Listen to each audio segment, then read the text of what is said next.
पीरा वनचारी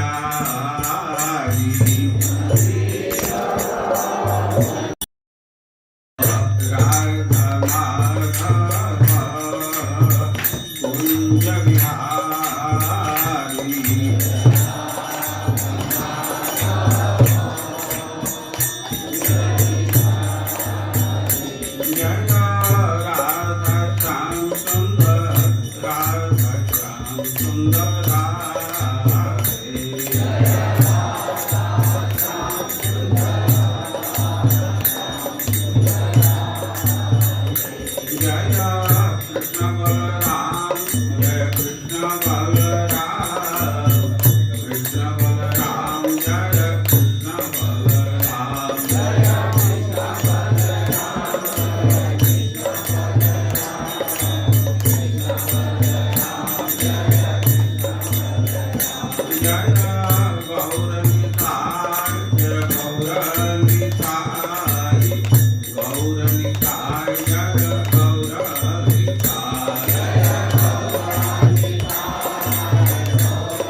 परमहंस परिव्राजकाचार्य अष्टोत्तर सत्श्री श्रीमद एसी भक्ति वेदांत स्वामी फ्रील प्रभुपाद की इस्कान संस्थापकाचार्य जगत गुरु फ्रील प्रभुपाद की अनंत कोटि वैष्णव वृंद की नामाचार्य फ्रील हरिदास ठाकुर की श्री कृष्ण चैतन्य प्रभु नित्यानंद श्री अद्वैत गदाधर श्रीवासादि गौर भक्त वृंद की श्री श्री राधा कृष्ण गोपीनाथ श्याम कुंड राधा कुंड गिरि गोवर्धन की श्री वृंदावन धाम की श्री मथुरा धाम की मायापुर नवदीप धाम की पुरुषोत्तम क्षेत्र जगन्नाथपुरी धाम की गंगा माई की यमुना माई की श्रीमती भक्ति देवी की श्रीमती तुलसी देवी की हरिनाम संकीर्तन की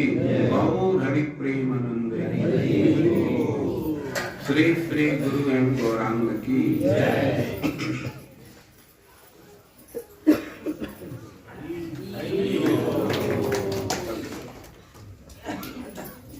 ओम अज्ञानतिमिरान्धस्य ज्ञानाञ्जनशलाकया चक्षुरुन्मीलितं येन तस्मै श्री गुरवे नमः। हे कृष्ण करुणा सिंधु दीनबंधो जगत्पते गोपेश गोपिका कांत राधा कांत नमस्तुते। तप्त कांचन गौरांगी राधे वृंदावनेश्वरी वृषभानुसुते देवी प्रणमामि हरिप्रिय। नमो महावदान्याय कृष्ण प्रेम प्रदायते कृष्णाय कृष्ण चैतन्य नामने गौरद्विषे नमः। श्री चैतन्य मनोभीष्टं स्थापितं येन भूतले सोऽयं रूपः तदा मह्यं ददाति स्वपदान्तिकम्। वाञ्छाकल्पतरुभ्यश्च कृपासिन्धुभ्यैव च पतितानां पावनेभ्यो वैष्णवेभ्यो नमो नमः। जय श्री कृष्ण चैतन्य प्रभु नित्यानंद श्री श्री अद्वैत गदाधर श्रीवासादि गौर भक्तवृंद। हरे कृष्णा कृष्णा कृष्णा हरे हरे, हरे राम राम राम हरे हरे। हरे कृष्णा कृष्णा कृष्णा हरे हरे, हरे राम राम राम हरे हरे। ओम नमो भगवते वासुदेवाय। ओम नमो भगवते वासुदेवाय। ओम नमो भगवते वासुदेवाय। ओम नमो भगवते वासुदेवाय। ओम नमो भगवते वासुदेवाय।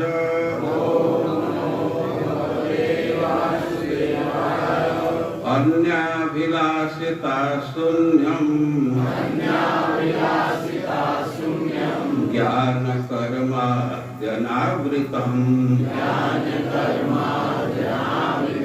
आनुकूल्येन कृष्णानो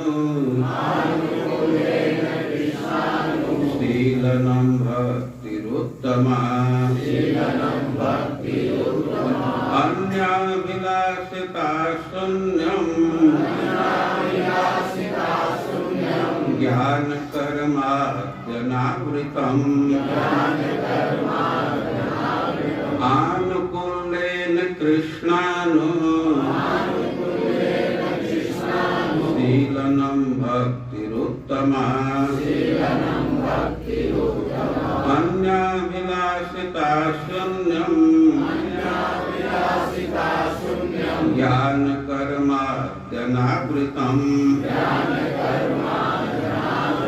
आनुकूल्येन कृष्णानो शीलनं भक्तिरुत्तमा। सब लोग साथ में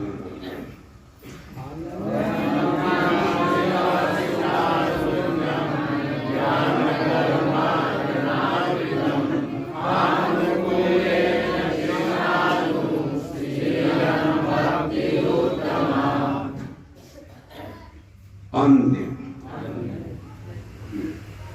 भक्ति के अतिरिक्त दूसरा अभिलाषिता, अभिलाषा की वृत्ति शून्यम से शून्य ज्ञान ज्ञान कर्म कर्म आदि और योग इत्यादि या आलस्य इत्यादि अनावृत से अनावृत आनुकूल्येन अनुकूल भाव से कृष्णानुशीलन कृष्ण के प्रति अनुशीलन भक्ति भक्ति उत्तम उत्तम।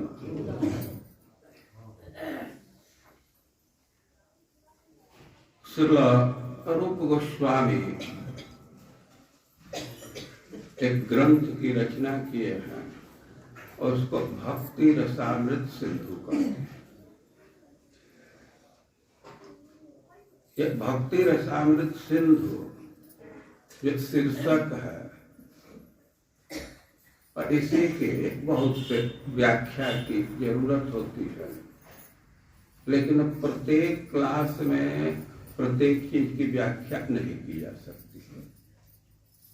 जिस क्लास का जो विषय होगा तो उसी पर ध्यान केंद्रित किया जाएगा। हम लोग यहाँ भक्ति रसामृत सिंधु ग्रंथ का अध्ययन प्रारंभ किए थे। 2-4 साल पहले यहाँ के कई एक भक्तों का आग्रह था, विश्रम्भदास का, राम श्याम जी का, भक्ति रसामृत सिंधु के ऊपर क्लास दीजिए। और 2 बार इस पर क्लास हो चुका है। एक बार वो बाजार में सेंटर चलता था उस समय, और उस समय सामान्य भक्ति के विषय में हम लोग चर्चा किए थे। भक्ति की परिभाषा, उसके लक्षण, वहाँ हम लोग चर्चा किए थे। अब 2 साल पहले इसी स्थान पर साधन भक्ति प्रारंभ किए थे, और उसमें से भी साधन भक्ति के कुछ अंगों की चर्चा हो चुकी थी। अब इस बार साधन भक्ति से कुछ अंगों को यहाँ प्रस्तुत करने की इच्छा थी, और यह टॉपिक पहले से डिसाइड था। कोई सहसा आकर के मैं बोलना प्रारंभ नहीं किया। विश्रम्भदास जी गए थे कुकुड़ा, तो पूछे कि क्या बोलेंगे, मैं कुछ सोचा नहीं था, कहा किसी को कंटिन्यू करेंगे, उसके लिए प्रिंट निकालने के लिए, और पहले हम सामग्री भी दे चुके थे। तो अभी कुछ आवश्यकता लग रही है कि हम लोग थोड़ा सा पीछे का एक बार फिर से रिवीजन करें। तो देखिए, शास्त्र के विषय में कुछ बात को ध्यान में रखना चाहिए। एक तो कि एक बार में पढ़ने से 100 बार समझ में नहीं आ जाती। ये बहुत लोगों का अनुभव है कि दोबारा पढ़ते हैं तो नया अनुभूति होती है, दोबारा कई एक बार पढ़ते रहते हैं। एक चीज यह, दूसरी बात कि जो एक बार पढ़ ली है तो सदा सर्वदा याद रहेगा, यह भी कोई निश्चित नहीं। किसी की स्मृति बहुत तीव्र है तो याद रखते हैं। तो हमारी तो स्थिति है कि इस श्लोक पर मैं कई एक बार बोला हूँ, यहाँ भी बोला था, लेकिन सब बात तो इस समय याद नहीं आ रही है और उतना समय भी नहीं है। तो हम लोग कुछ बात इसी श्लोक से चर्चा करेंगे। तो रूप गोस्वामी ग्रंथ लिख रहे हैं, तो ग्रंथ के स्वरूप के विषय में पहले बतला, मंगलाचरण किए, और ग्रंथ के रचना के विषय में बतलाए, और अब कह रहे हैं कि तत्रादौ सुष्ठु वैशिष्ट्यम अस्या कथितुम स्फुटम लक्षणं क्रियते भक्ति उत्तमाया सताम मतम्।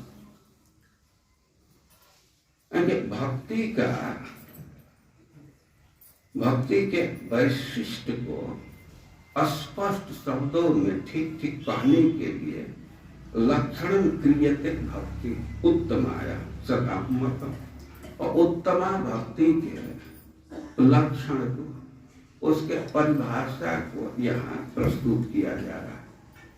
उसकी एक परिभाषा दे रहे हैं, और सताम मतम्। और रूप गोस्वामी कह रहे हैं कि परिभाषा जो सत्पुरुष हैं, आचार्य हैं, उनके विचार के अनुसार है। सताम मतम् ये जो परिभाषा दे रहे हैं, तो पहले के आचार्यों के विचार को ही प्रस्तुत कर रहे हैं, कोई अपने तरफ से परिभाषा नहीं कर रहे। और अब परिभाषा दे रहे हैं कि अन्याभिलाषिता शून्यम ज्ञान कर्मार्थ अनावृतम आनुकूल्येन कृष्णानुशीलनम भक्ति उत्तमा। बोर्ड पर श्लोक है, उधर शब्दों को देखेंगे तो अच्छा से समझ पाएंगे। और भक्ति उत्तमा, उत्तमा भक्ति की परिभाषा कर रहे हैं, यहाँ उत्तमा भक्ति को प्रस्तुत कर रहे हैं। भक्ति में भी उत्तमा भक्ति, तो कह रहे हैं कि अन्या विलासिता शून्यम ज्ञान कर्माद्य अनावृतम आनुकूल्येन कृष्णानुशीलनम भक्ति उत्तमा।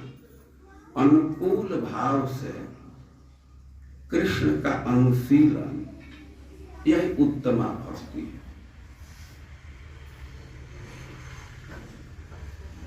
और किसी तथ्य को समझने के लिए उसके दो लक्षण पर विचार किया जाता है। एक को कहते हैं स्वरूप लक्षण और एक को तटस्थ लक्षण। तो जो उत्तमा भक्ति है और उसका स्वरूप लक्षण है आनुकूल्येन कृष्णानुशीलन, अनुकूल भाव से कृष्ण का अनुशीलन। अब भाई अनुशीलन कहने से तो कई एक लोगों को इसका कुछ मीनिंग ही नहीं समझ में आ रहा कि अनुशीलन क्या होता है। और अनुशीलन को समझना चाहिए कि मन से, वाणी से या शरीर से कोई चेष्टा करते हैं तो उसको अनुशीलन कहेंगे या शीलन कहेंगे। कोई भी चेष्टा है, शरीर से कुछ क्रिया करते हैं, प्रयास करते हैं, चेष्टा करते हैं, और कुछ कुछ वचन से चेष्टा करते हैं। ऐसे शरीर से झाड़ू लगाना है, झाड़ू लगाना है तो शरीर से ही चेष्टा करते हैं ना। माला बनाना है, शरीर से चेष्टा करते हैं। और कभी कभी शरीर में तो बहुत क्रिया नहीं है या आंशिक क्रिया है और वाणी का प्रयोग करते हैं, और इसको वाणी से अनुशीलन करेंगे। और कभी कभी वो वाणी के साथ अनुशीलन कर सकते हैं, शरीर के साथ कर सकते हैं। कभी कभी अब वाणी के स्तर पर कोई अनुशीलन नहीं है, कोई चेष्टा नहीं है, शरीर के स्तर पर चेष्टा नहीं है, मौन के स्तर पर केवल चेष्टा कर रहे हैं, तो उसको भी शीलन के अंतर्गत ही माना जाए। फिर कोई प्रश्न करेगा कि मौन का शीलन क्या, मौन का चेष्टा क्या। और कभी कभी आप अनुभव किए कि शरीर से कोई चेष्टा नहीं है लेकिन मन से चेष्टा करते रहते हैं।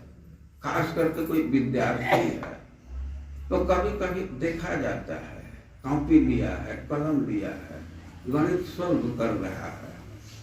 अब कोई प्रॉब्लम आया तो कॉपी भी रख देता है, फिर कलम भी हाथ से छूट गया, लेकिन मन ही मन कुछ कैलकुलेशन, कुछ चेष्टा कर रहा है।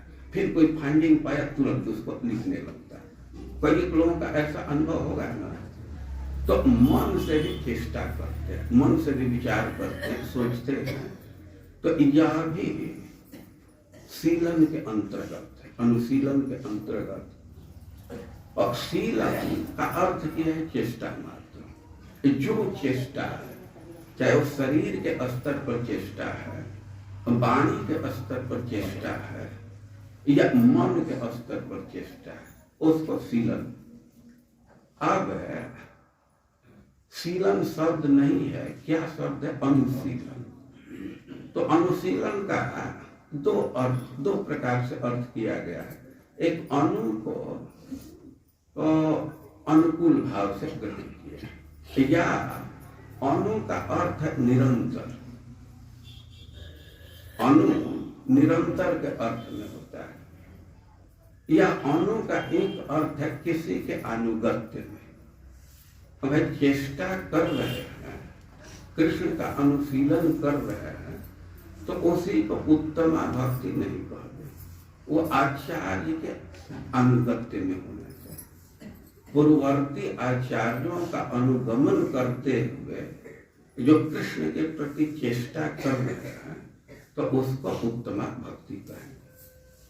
कि अनुशीलन शब्द समझ में आ रहा है?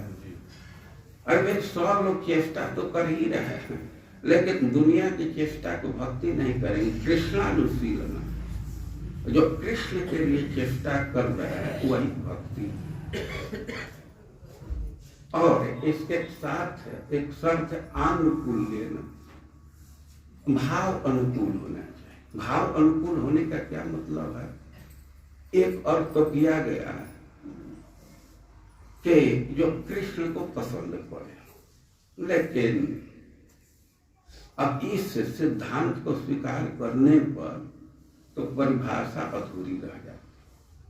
और व्यापक अर्थ में अनुकूलता का यही अर्थ है कि प्रतिकूलता का भाव नहीं होना चाहिए। प्रतिकूलता के भाव के अभाव को, प्रतिकूलता के भाव के निषेध को आनुकूल्य ने कहा गया। यही अनुकूलता है। वह ऐसा क्यों कह रहे हैं? क्योंकि कभी कभी देखा जाता है कि कोई कोई चीज कृष्ण को पसंद नहीं है, लेकिन फिर भी वह भक्ति है, और कोई कोई चीज कृष्ण को बहुत पसंद है, लेकिन फिर भी उसको भक्ति नहीं कह सकते। एक उदाहरण से इस बात को समझ सकते हैं। जैसे माँ यशोदा कृष्ण को गोद में लेकर के दूध पिला रहे थे। कृष्ण बहुत संतुष्टि अनुभव कर रहे थे, और तब तक जो अंगीठी पर डेहुली में मटका में दूध था, उसमें उफान आ गया। और माँ यशोदा के तो मन में विचार आया कि वो दूध बर्बाद हो जाएगा, अपने स्तन का दूध तो हमारे हाथ में है, थोड़ी देर के बाद भी पिला दूंगी, लेकिन वो दूध जल जाएगा, नष्ट हो जाएगा, तो फिर कृष्ण को मक्खन कहाँ से निकालूं? तो कृष्ण को तुरंत वो रख करके और दौड़ गए दूध बचाने के लिए।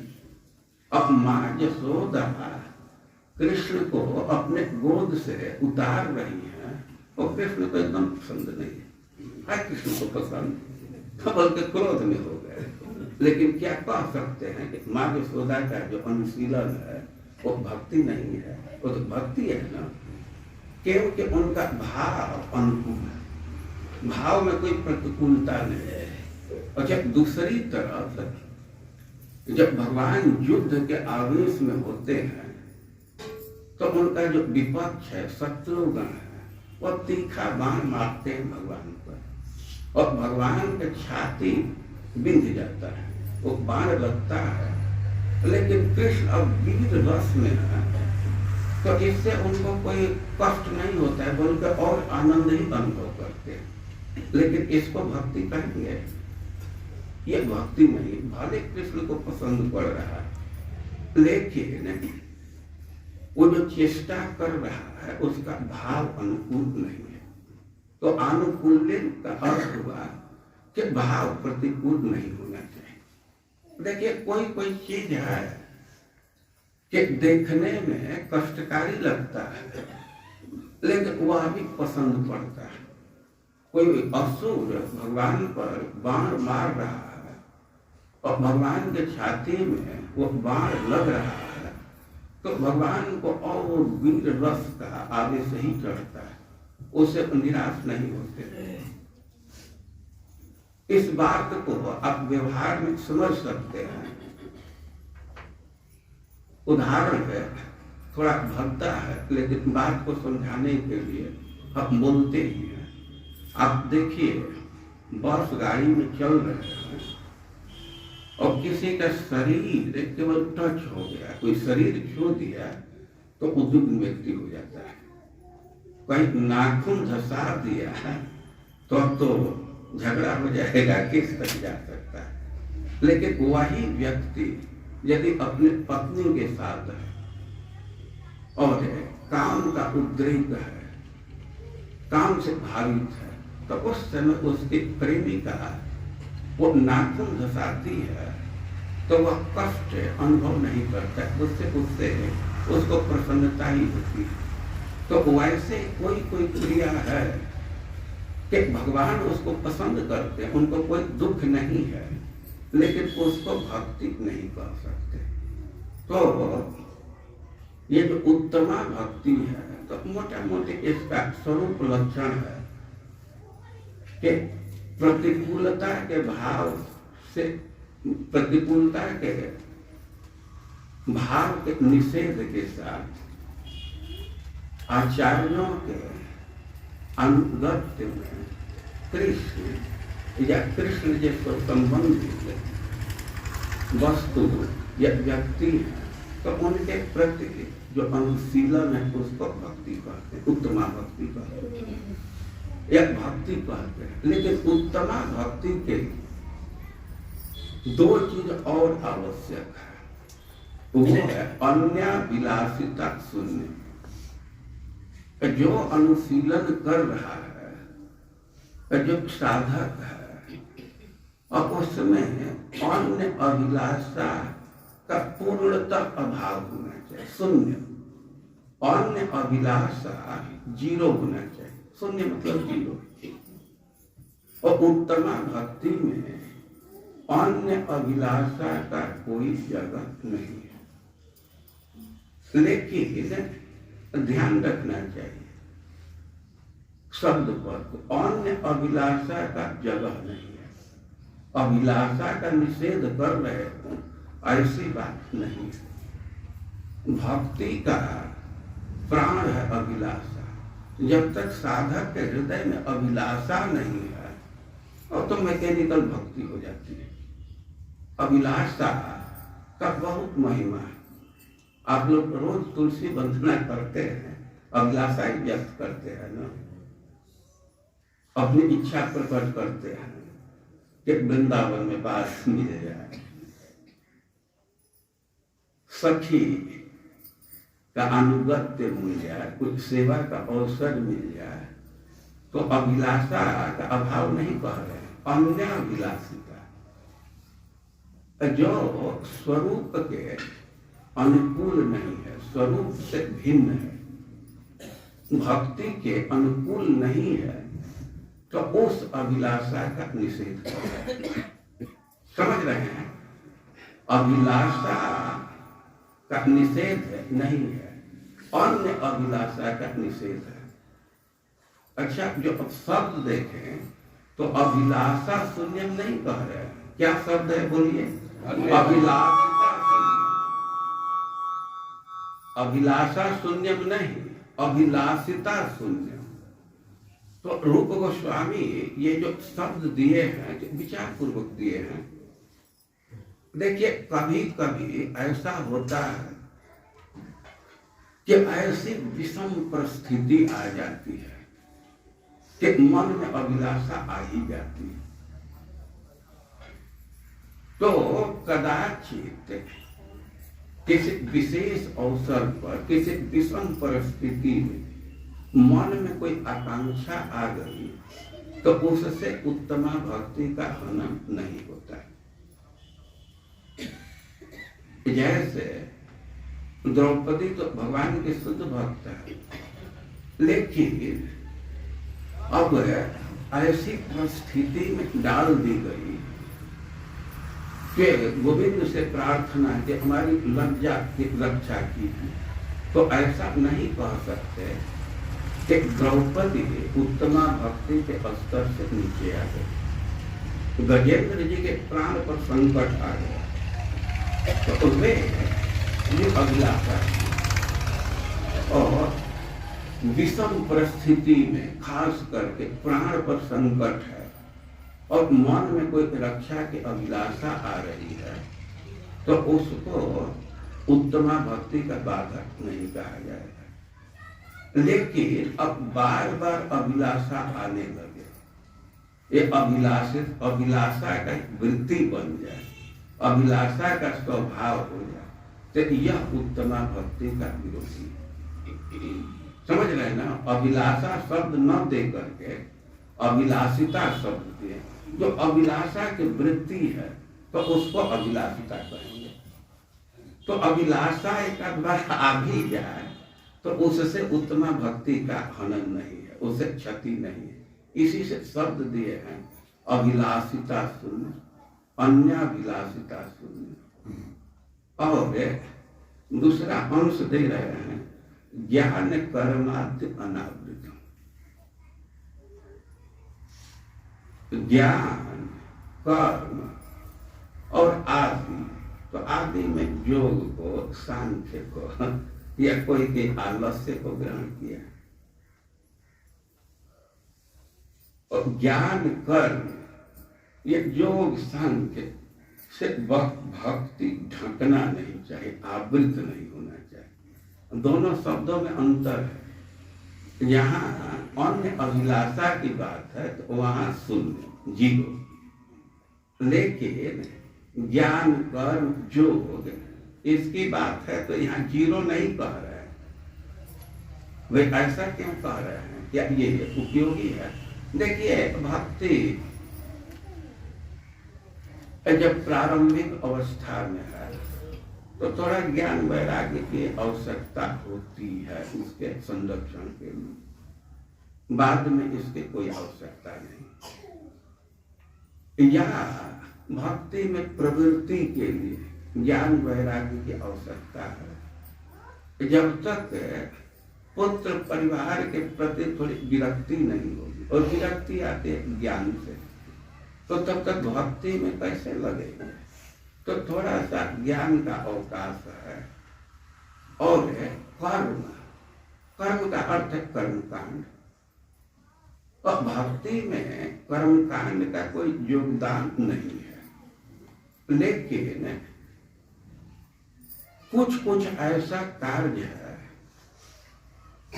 जो समाज के लिए बहुत आवश्यक है, तो उस कर्मकांड को कुछ संपादित कर रहा है, तो उससे वो उत्तम भक्ति के स्तर से नीचे नहीं गिर जाता। जैसे उदाहरण दिया गया है कि पितरों के प्रति जो श्राद्ध का कृत्य है वह समाज के लिए बहुत आवश्यक है।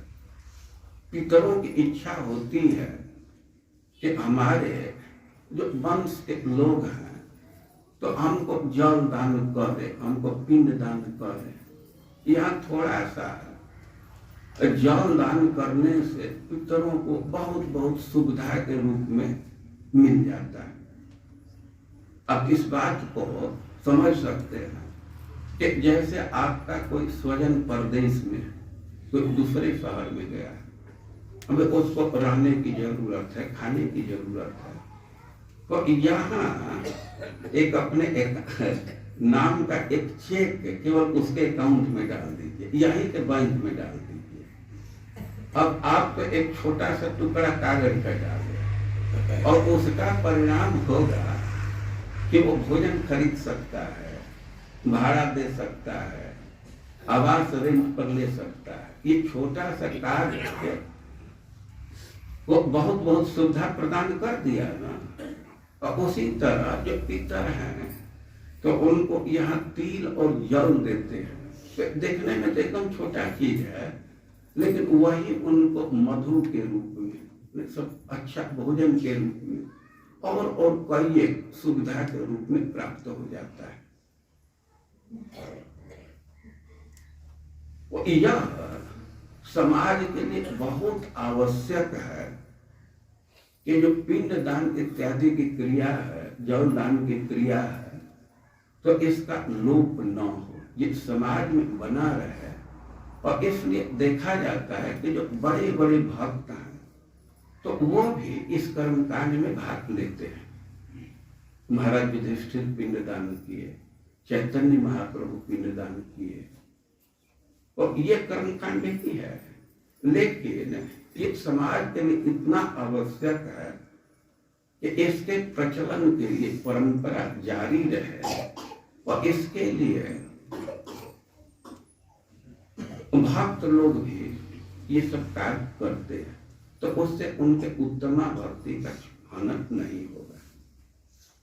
और अब आदि में योग को सांख्य को ग्रहण कर सकते हैं।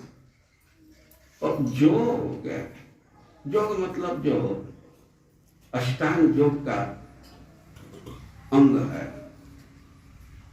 8 अंग है, वो आसन, प्राणायाम, प्रत्याहार, ये सब बेसिक चीज है।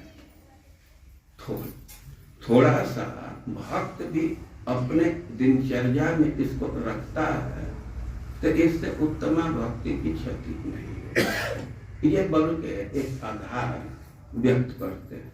जो व्यक्ति थोड़ा सा योग का अभ्यास करेगा तो अच्छा पूर्वक बैठ करके, अच्छा से बैठ करके जप कर सकता है। अब योग का अभ्यास नहीं है तो 1-2 घंटा बैठना ही बहुत भारी पड़ जाता है। लेकिन कह रहे हैं कि अनावृतम, अब यही हावी नहीं हो जाना चाहिए। कहीं कहीं हम लोग जाते हैं तो लोग कथा कीर्तन के लिए बुलाते हैं, लेकिन इतना वहाँ घूम आवाज क्या क्या चलने लगता है कि कथा कीर्तन का अवसर ही नहीं मिलता है। तो ऐसा नहीं होना चाहिए। थोड़ा उसका अंश रह सकता है, उससे उत्तम भक्ति की क्षति नहीं है। या कुछ लोग ज्ञान कर्माद्यनावृतम, कोई आलस्य को ग्रहण किया है, अब आलस्य में पड़ जाएंगे, वही हावी हो जाएगा, तो भक्ति क्या करेंगे? तो उत्तम भक्ति की परिभाषा देना है कृष्ण अनुशीलन, कृष्ण का अनुशीलन, इसका बहुत व्यापक क्षेत्र है। खास करके मन से भी अनुशीलन होता है, उसको श्रील प्रभुपाद जी और थिंकिंग, विलिंग, फीलिंग, मन के स्तर पर जो अनुशीलन है तो उसको 3 शब्द से व्यक्त किया। थिंकिंग, कुछ भगवान के विषय में सोच रहे हैं, ये फीलिंग, कुछ अनुभव कर रहे हैं, या इच्छा कर रहे हैं, सेवा अधिकार दिया कर निज दास, इच्छा ही करते हैं ना, तो इच्छा करना भी ये भक्ति का अंग है। खूब इच्छा होनी चाहिए, लेकिन अन्य इच्छा नहीं, भक्ति की इच्छा, सेवा की इच्छा। ये जो परिभाषा वाक्य है, तो इसके शब्दों को ऐसे सजा करके रखा गया है कि भक्ति के पूरे क्षेत्र को कवर कर लेता है। और यह उत्तम भक्ति की बात है। अब भक्ति पर विचार किया जाए तो भक्ति का क्षेत्र बहुत व्यापक है, और इस विषय में जिसको विशेष जानकारी प्राप्त करना हो तो चैतन्य चरितामृत पढ़ना चाहिए। चैतन्य चरितामृत में एक परिच्छेद आता है, चैतन्य महाप्रभु राय रमानंद जी से मिले और राय रमानंद जी से भी कहे कि पढ़ श्लोक साध्य निर्णय, श्लोक पढ़िए जिसे साध्य का निर्धारण है। तो राय रमानंद जी प्रारंभ किए श्लोक पढ़ना। तो प्रथम श्लोक पढ़े कि जो अपने वर्ण और आश्रम के अनुसार भगवान की आराधना कर रहा है, जो वर्ण आश्रम से भगवान की आराधना कर रहा है, यही सबसे श्रेष्ठ पंथ है। भगवान के संतुष्टि का कोई दूसरा पंथ नहीं है। तो वर्णाश्रम के पालन को रखे। चैतन्य महाप्रभु का बाह्य, ये इसे संतुष्टि व्यक्त नहीं की। और फिर राय रमानंद जी दूसरा श्लोक पढ़े और उसमें सर्वधर्मान परित्यज्य मामेकम शरणम व्रज, ये भी श्लोक है। और कहा कि नहीं ये बात, तो 3 तरह का टिप्पणी दिए हैं। कुछ श्लोक बोले तो उसके विषय में कहे कि बाह्य है, तो बाह्य जिस पर टिप्पणी दी है तो उसका अर्थ है कि नॉर्मल जो स्टैंडर्ड है, सामान्य भक्ति है, जो स्टैंडर्ड होना चाहिए उससे नीचे का। और जब यह कहे कि भवंत मेवानुचरण निरंतरम, मैं आपका ही सेवक बन करके आपकी सेवा करते हुए कब अपने जीवन को सुखी कर ले, तो कहें कि एक वो है, तो कहे कि यह ठीक है। ज्ञाने प्रयास मुदपास्य नमंत एवं जीवंत सन्मुखरितम भवदीय वार्ता, इस श्लोक को बोले तो कहे कि एवं है, ये ठीक है। तो 3 श्लोक पर वो कहे हैं कि एवं है, ये ठीक है, तो वह भक्ति का नॉर्मल रूप है। और भी ऊपर श्लोक पढ़े, ये कहे कि एवं है, आगे कहा है और कहिए, तब वात्सल्य रस के विषय में श्लोक बोलने लगे, श्रृंगार रस के विषय में श्लोक बोलने लगे, और श्रृंगार रस में भी मादन रस, मोहन रस, क्या क्या बोलने लगे। तो चैतन्य महाप्रभु कहने कि एहो उत्तम, ये भक्ति तो है, उत्तम भक्ति है। तो उत्तम कहने का अर्थ है कि जो साधारण जीव है, जो बद्ध जीव है, तो वे उस स्तर को नहीं प्राप्त कर सकते। वो स्तर तो भगवान के जो नित्य परिकर हैं, जो ब्रज के परिकर है, नित्य परिकर है, तो वही उस स्तर को प्राप्त कर सकते हैं। और भक्ति के कई एक स्तर है। एक स्तर है कि उस पर अपेक्षा रखी जाती है कि इससे ऊपर उठना है, जैसे दास्य भक्ति है, श्रवण कीर्तन है, तो यहाँ तक अपेक्षा रहती है कि व्यक्ति निष्काम भाव से भक्ति का अनुशीलन करे। और कुछ कुछ भक्ति है कि है तो बहुत अच्छा, लेकिन वहां पहुंच ही नहीं सकते। अब माँ यशोदा के भाव को आप नहीं प्राप्त कर सकते, और उसके विषय में उत्तम कर, और उसके विषय में सुनना चाहिए, कीर्तन करना चाहिए, उसका अनुकरण नहीं कर सकते। और भक्ति के विषय में और जो विभिन्न स्तर है, तो अच्छा से समझना हो तो चैतन्य महाप्रभु और राज रामानंद जी के वार्ता को पढ़ना चाहिए, ध्यान से पढ़ना। भक्ति के विषय में एक चीज स्पष्ट समझना चाहिए कि किसी भी स्तर का भक्ति है वो श्रेष्ठ है, वो मंगलकारी है। हम किसी स्तर से भक्ति को प्रारंभ करते हैं तो संभावना है कि धीरे धीरे हम जो नॉर्मल स्टैंडर्ड है, साधन भक्ति है, उत्तमा भक्ति है, तो उस भक्ति को प्राप्त करें। और इसलिए इसमें कोई दोष नहीं है। किसी के मन में कामना है और भक्ति कर रहा है तो इसमें कोई दोष नहीं। ऐसा देखा गया है कि बहुत लोग कामना से भक्ति किए, कर्दम ऋषि और तपस्या किए, भगवान की आराधना किए, और भगवान प्रकट हुए। हमको अपने शील स्वभाव के अनुरूप पत्नी की जरूरत है, ये हमको प्रदान की। सीधे पत्नी की मांग की, वे पत्नी की मांग की है, लेकिन उसी समय वही कह रहे हैं कि मैं जानता हूं कि एक ग्रुप है, आपके भक्तों का एक ग्रुप है कि केवल श्रवण कीर्तन में लगे रहते हैं, परस्परम पीयूष निर्यापित देह धर्म। वे श्रवण कीर्तन में इतना आनंदित रहते हैं कि उनको तो देह का अनुसंधान ही नहीं रहता है। अब देह के लिए कुछ इच्छा करना, इसकी बात तो बहुत दूर है। वे श्रवण कीर्तन में इतना लगे रहते हैं कि उनको देह धर्म बाधित ही नहीं करता। तो कह रहे हैं कि लोकांश लोकान गतान पशुंश्च हित्वा श्रुतास्ते चरणात् पत्रम परस्परम तद गुणवाद सिद्धु पीयूष निर्यापित देह धर्म। हम तो पत्नी चाह रहे हैं, हमें आवश्यकता है, लेकिन भक्तों का एक ग्रुप है कि वे किसी बंधन को स्वीकार नहीं करते। हम तो पत्नी की मांग कर रहे हैं क्योंकि हम पिता के वचन से आबद्ध हैं, वेद धर्म से आबद्ध हैं, हमें सृष्टि का विस्तार करना।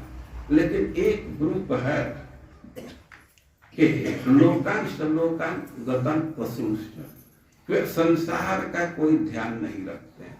संसार के लोग कैसे चल रहे हैं तो उस पर उनका कोई ध्यान नहीं है, उनको बिल्कुल छोड़ देते हैं।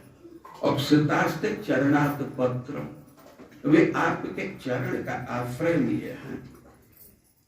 और परस्परम त्वद्गुणवाद सिद्धु पीयूष निर्यापित देह धर्म, वे आपस में आपके गुण का श्रवण कीर्तन करते रहते हैं। कोई बोल रहा है, कोई सुन रहा है, तो उनका पूरा समय श्रवण कीर्तन में जाता है। और कह रहे हैं श्रवण कीर्तन के लिए कि पीयूष सिद्धु, ये जो भगवान का श्रवण कीर्तन है, तो इसके विषय में दो शब्द का प्रयोग कर रहे हैं।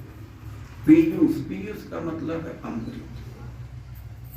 तो भगवान का कथा कीर्तन करते हैं तो परम सुस्वादु है। अमृत इसके आगे फीका पड़ जाता है। वो अमृत है तो इससे मन हटता नहीं है, इसी में लगे रहते हैं। और इसको सीधु, सीधु भी करें मदिरा। मदिरा का अर्थ है कि संसार भूल जाता है। आप देखते हैं ना, कोई नशा कर लिया, मदिरा पी लिया है तो उसको पता ही नहीं होता है कि वो कहाँ बैठा है। और गंदे स्थान में बैठेगा वहीं हंसता रहता है। कभी कभी उसका वस्त्र भी गिर जाता है, उसको पता ही नहीं चलता है। तो जो शुद्ध भक्ति में भक्त लोग लगे हुए हैं तो भगवान के श्रवण कीर्तन में इतने आनंदित रहते हैं, इतने मस्त रहते हैं, इतने विभोर रहते हैं कि उनको देह धर्म का अनुसंधान ही नहीं है। देह का क्या डिमांड है, क्या इसकी आवश्यकता है, उस पर उनका ध्यान नहीं जाता है।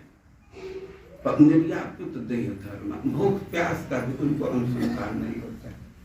परीक्षित महाराज कथा सुनने में इतने विभोर थे कि उनको पानी का कोई याद ही नहीं है, प्यास उनको बाधित नहीं कर रही। खुद वे अपने मुख से स्वीकार किए कि हम आपके मुख से च्युत हरिकथा मृतम, जो आपके मुख से भगवान की कथा रूप अमृत झर रही है, और उसके पान से मैं तृप्त हूँ। और नैसात दुःसहान छुन्मा, दुःसह भूख प्यास का बहुत प्रबल वेग होता है। अब प्यास लग जाती है, भूख लग जाती है तो आदमी अपना कंट्रोल खो देता है। ऐसा देखा जाता है कि कोई व्यक्ति बहुत भूख में है और भूख के मारे क्रोध में अपने घर का बर्तन फोड़ देता है। कोई भोजन नहीं करके गया देर से तो उसी पर पैना चला देता है। ऐसा देखा जाता है। लेकिन परीक्षित महाराज को हरे कब स्वीकार करते हैं कि दोषा, भूख प्यास को सहना कठिन है, लेकिन च्युतम हरि कथा मृतम, आपके मुख से जो कथा निकल रही थी तो अमृत के समान है। और इसके चलते हमको भूख प्यास से बाधा नहीं है। और भक्ति के पर एक स्तर है और सब मंगल प्रद। लेकिन अब तटस्थ होकर के विचार पर एक तुलनात्मक अध्ययन की बात आवे और निष्काम भक्ति श्रेष्ठ है। जितने निष्कामता है, जितने अधिक सेवा की स्प्रिया है, तो उस भक्ति को उतना ही श्रेष्ठ कहा गया है। कोई भगवान के दास्य भाव में वो श्रेष्ठ है, अपने भाव में स्थित है। कोई सख्य भाव में वो श्रेष्ठ है।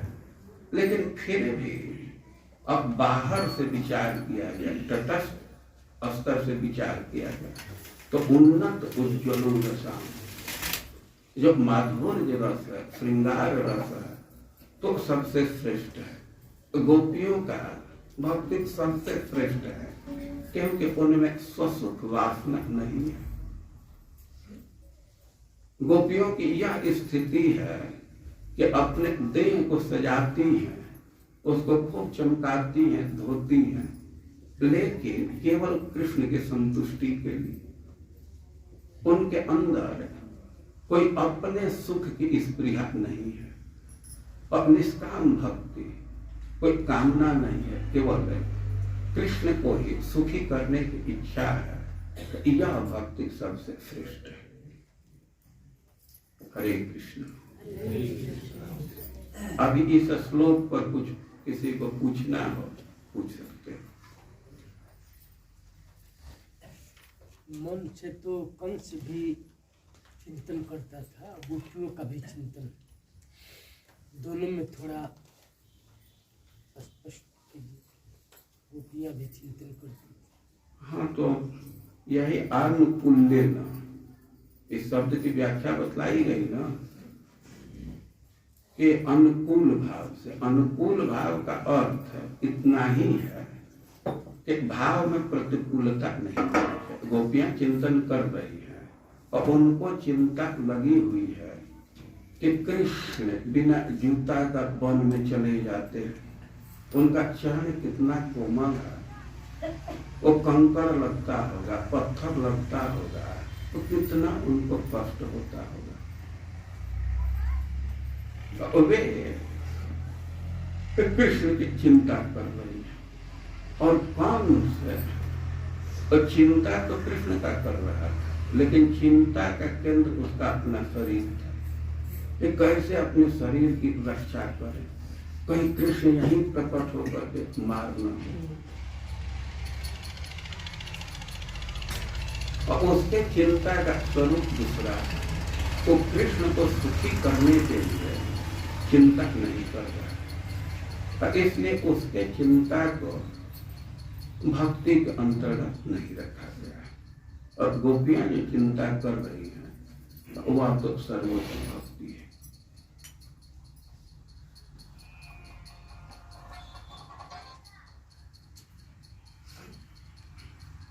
और कोई प्रश्न? वृत्ति और प्रवृत्ति आए? वृत्ति और प्रवृत्ति और वृत्ति में एक प्रमुख स्वर्ग लगाती है ना, दोनों का अर्थ दोनों थोड़ा बढ़ा देता है। जो अर्थ है वृत्ति व्यक्त करेगा उससे थोड़ा सा एक डिग्री या कुछ डिग्री बढ़ा करके प्रवृत्ति व्यक्त करेगा, दोनों सेम है, कोई अंतर नहीं।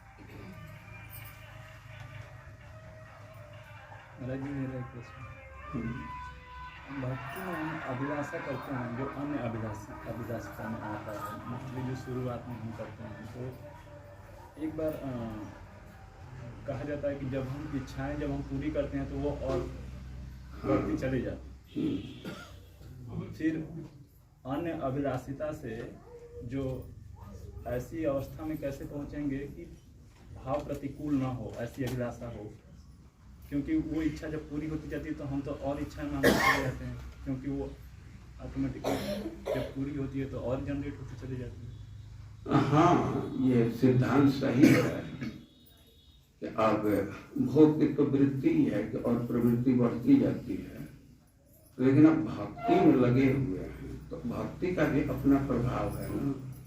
अब भक्ति के सुख का अनुभव होने लगता है तो ये सुख फीका हो जाता है और इससे दूर चले जाते हैं, और इसी से भक्ति करने की आवश्यकता है। बहुत सारे भक्त हैं, भक्ति प्रारंभ करते हैं और बहुत इच्छा होती है, इधर नौकरी मिल जाए, ये हो जाए, वो हो जाए, इच्छा होती है, लेकिन भक्ति में लगे हुए हैं तो कुछ लोगों का नौकरी की इच्छा ही समाप्त हो जाती है, और कुछ लोग नौकरी ज्वाइन के उसको भी छोड़ करके वृंदावन में आ जाते हैं। तो भक्ति का सुख है उस इच्छा को शोधित कर देता है, मार्जित कर देता है, या फीका कर देता है। अरे भाई, कोई इच्छा कर रहे हैं, कुछ चाह रहे हैं, कुछ प्राप्त करने के लिए ना, कुछ सुख की अनुभूति करने के लिए ही ना, लेकिन भक्ति करने से अब उच्चतर सुख की अनुभूति होने लगती है तो धीरे धीरे ये जो निकृष्ट सुख है तो स्वतः समाप्त हो जाता है। हाँ, क्वेश्चन पे आगे बढ़ाएंगे कि जैसे हम कथा कीर्तन में हैं, मंदिर में हैं, तो निष्काम भावना आती है मन में। जैसे ही हम चूंकि बद्ध जीवात्मा होने के कारण और फिर अपने कामों में लग जाते हैं, गुणों के प्रभाव में रखते हैं, तो वो चेतना कैसे मेंटेन रखें उधर भी, ये भावना बनता है। अब उधर कैसे मेंटेन रखेगा? क्या वृत्ति सही है, वहीं रहना चाहिए ना। अच्छा, मान लीजिए कि नहीं रह सकते तो उसकी फ्रीक्वेंसी बढ़ानी चाहिए। वृत्ति में अंतर आ रहा है तो जो हम अनुकूल वृत्ति उत्पन्न हो रही है तो उसका फ्रीक्वेंसी बढ़ाना है, यही कर सकते हैं ना। या ये जो भावना विकसित हुआ है उसको चेरिश करना चाहिए, उसका आस्वादन करना चाहिए, काम करते रहिए, लेकिन मन में उसको बना करके रखना होता है। थोड़ा अब स्पृहा रखेंगे कि यही भावना बनी रहे तो उसमें अंतर हो जाएगा, वो कर्म करते हुए भी और भगवान के भक्ति किया जा सकता है। इसी से तो भगवान उपदेश दिए हैं कि माम अनुस्मर युद्धे। इस पर हम लोग संध्या को चर्चा करेंगे। तो अपना काम धंधा करते हुए भी भक्ति किया जा सकता है। एकादश स्कंध में इसका विस्तार से निरूपण है। भाई सबसे तो अच्छा है कि स्वरूप से ही वृत्ति का त्याग कर दे, भोग का त्याग कर दे। यदि ऐसा नहीं कर रहा है तो जुस्मानों की उसका भोग करने से कर दिया, कम से कम सिद्धांत में मन में बैठा ले कि ये वास्तविक चीज नहीं, तो वास्तविक पक्ष तो जीवन का दूसरा है। तो कम से कम उसके प्रति हे बुद्धि विकसित करे। कर्म करता है, सेवन करे विषय का, लेकिन करे ही उसको निंदा करते हुए ये ठीक नहीं है। एकादश स्कंद में भगवान दिए। और कभी कभी होता है कि अपने कर्म में रहना होता है, सहसा त्याग कर देना, यह बहुत उचित नहीं माना गया। तावत कर्माणि कुर्वीत, जब तक वैराग्य नहीं हो जा रहा है, यह भक्ति में पूरा सराबोर नहीं हो गए, तब तक कर्म करना ही चाहिए। वो धीरे धीरे वहां से निराश हो जाता है, उसमें हे बुद्धि हो जाती है, या चाहते हैं हे बुद्धि कर रहे हैं, उसकी निंदा करते हैं। भगवान कुछ ऐसा परिस्थिति उत्पन्न कर देते हैं तो छूट जाता है। तो कर्म को छोड़ना बहुत प्रशस्त नहीं माना गया। कर्म छूट जाए इसको बहुत अच्छा माना गया। वो संतों के समाज में एक उदाहरण से इस बात को समझाते हैं। किसी का कुछ कट गया, घाव हो गया, वो कट जाने पर घाव हुआ तो एक नया चमड़ा आता है, तो एक पॉइंट आता है कि कुछ चमड़ा उसमें लगा हुआ है, कुछ उखड़ जाता है। उस समय कठिनाई होती है, इच्छा होती है कि इसको उखाड़ करके फेंक दे। अब उसको उखाड़ करके फेंक दिए तो काम पूरा नहीं होगा, फिर एक नया चमड़ा आएगा। समझ रहे इस बात को? और कोई कोई छोड़ देते हैं, उखाड़ते नहीं हैं। तो एक दिन ऐसी स्थिति आती है तो पता ही नहीं चलता। स्नान करते समय कपड़ा पर कब वो चमड़ा निकल गया तो पता नहीं चलेगा। वैसे वो चमड़ा निकला तो अब समस्या फाइनलाइज हो गया, अब नया चमड़ा नहीं आएगा। तो कर्म के विषय में और सिद्धांत है कि अपने आश्रम के अनुसार, वर्ण के अनुसार कर्म तब तक लगे रहना चाहिए जब तक कर्म से वैराग्य नहीं हो जाता है, या भगवान के भक्ति में सराबोर नहीं हो जाते। वैराग्य का अर्थ होता है कि किसी के दबाव में नहीं, स्वतः अरुचि हो जाए, स्वतः फीका लगने लगे। अब फीका लगने लगा तो कितना दिन व्यक्ति ढोएगा, छोड़ ही देगा। तो एक तो व्याख्या इस ढंग से की जाती है कि बस उतना दिन काम करता ही रहे जब तक वैराग्य न हो जाए। और एक उसी श्लोक की व्याख्या है कि उतना दिन ही काम करे जब तक वैराग्य नहीं हो जा रहा है। दोनों में अंतर समझ रहे हैं? कर्म उतना दिन करना चाहिए, नहीं कर्म करते ही रहना चाहिए जब तक वैराग्य नहीं हो जाए, और कर्म तभी तक करना चाहिए जब तक वैराग्य न हो जाए। तो दोनों में थोड़ा अंतर है ना, दोनों अर्थ किया गया है। तो भगवान से प्रार्थना करने से कि अपने ही सेवा में रख लीजिए, भवंत मेवानुचरम निरंतर, अभी तो सुबह शाम कर रहे हैं, खंड खंड में कर रहे हैं, लेकिन कृपा कीजिए कि निरंतर आपकी सेवा में लगे तो भगवान वैसी स्थिति दे देते। अरूप सनातन राजा के सेवा में थे, सरकारी नौकरी में थे।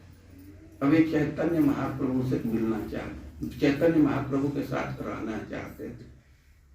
वे चिट्ठी लिखे थे, चैतन्य महाप्रभु कहा कि ना अभी नौकरी नहीं छोड़ना है, अभी वही रहना है, लेकिन व्यवहार होना चाहिए पर व्यसनी नारी का। पर व्यसनी नारी का अर्थ है कि कोई लड़की है, उसका किसी से अफेयर है, किसी से प्रेम व्यवहार है और विवाह कहीं दूसरे जगह होता है, अपने ससुराल में जाती है लेकिन पहले संबंध को भूल नहीं पाई। वो काम धंधा करती है लेकिन मन ही मन उसका भी स्मरण करती रहती है, बोल के काम धंधा और अच्छा से करती है। अब काम धंधा छोड़ करके बैठ करके सोचने लगे तो सास सवाल कर देगी ना, क्या सोच रही है। तो काम धंधा और अच्छा से करती है लेकिन मन ही मन अब उस संग का भी स्मरण करती रहती है। तो चैतन्य महाप्रभु यह सलाह दिए रूप सनातन को कि अभी नौकरी का त्याग नहीं करना है, लेकिन परम व्यसनी नारी जैसा कि मन ही मन में भगवान के संबंध का चिंतन करते रहना।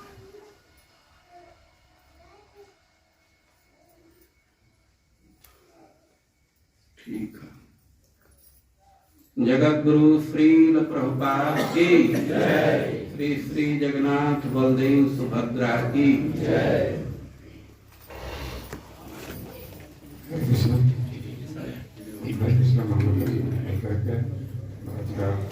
भगवत करेंगे।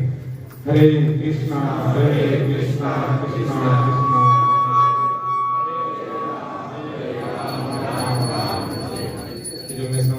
महाराज जी कभी हम महाराज करेंगे। हरे कृष्णा कृष्णा कृष्णा हरे हरे, हरे राम राम राम हरे हरे। और आप सभी भक्तों का जो इतना समय आपने हमें यहाँ इस कथा में दिया, वहाँ सारे भक्तों का भी हरे कृष्ण नाम बोलेंगे हम। हरे कृष्णा कृष्णा कृष्णा हरे हरे, हरे राम राम राम हरे हरे। आज जो सुबह रघुपति दास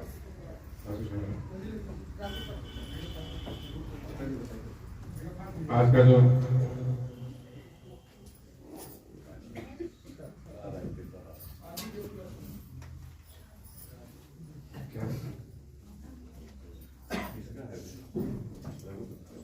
आज जो सुबह का प्रसाद है वो धर्मात्मा प्रभु जी की तरफ से है। अभी में वो उनकी सगाई हुई है। और जो दोपहर का प्रसाद है हमारे राज स्वामी प्रभु जी की तरफ से है। इन भक्तों का हमारे कृष्ण करके अनुरोध करेंगे।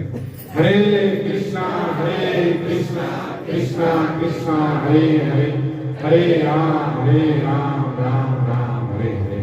संध्या का जो आज संडे फीस्ट कार्यक्रम और महाराज का जो क्लास है ठीक 7:30 बजे शुरू हो जाएगा। और आरती के बाद सभी लोग समय से 7:30 से 9 बजे तक ये प्रोग्राम चलेगा। सभी लोग समय से आएंगे। Thank you very much.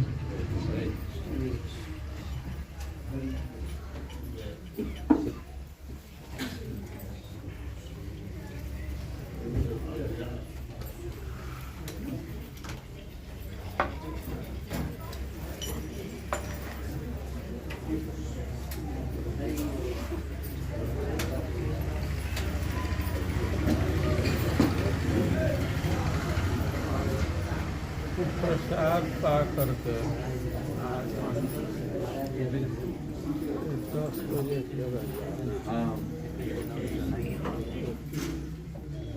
हम लोग साथ में हॉस्टल में रहे हैं।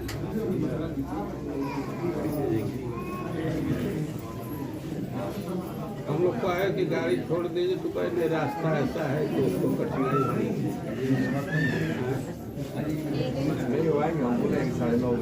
10 बजे के बाद आपको भी जानते हैं